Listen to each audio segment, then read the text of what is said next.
وقل جاء الحق وزهق الباطل إن الباطل كان زهوقا. الحمد لله رب العالمين الرحمن الرحيم مالك يوم الدين إياك نعبد وإياك نستعين اهدنا الصراط المستقيم صراط الذين أنعمت عليهم غير المغضوب عليهم ولا الضالين.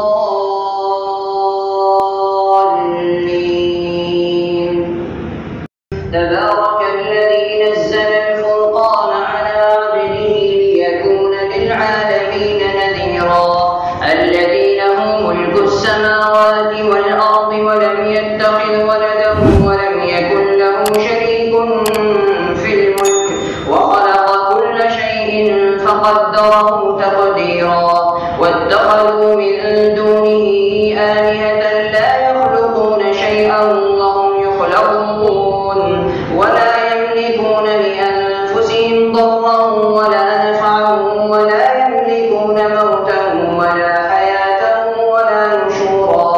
وقال الذين كفروا إن هذا إلا إفك افتراه وأعانه عليه قوم آخرون فقد جاءوا ظلما وزورا.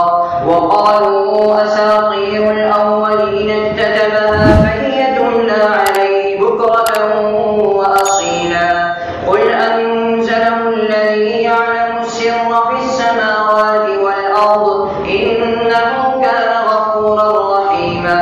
وقالوا ما لهذا الرسول يأكل الطعام ويمشي في الأسواق لولا أنزل إليه ملك فيكون معه نذيرا أو يلقى إليه كنز أو تكون له جنة يأكل منها. وقال الظالمون إن تتبعون إلا رجلا مسحورا. انظر كيف ضربوا لك الأمثال فضلوا فلا يستطيعون سبيلا. تبارك الذي إن شاء جعل لك خيرا من ذلك جنات تجري من تحتها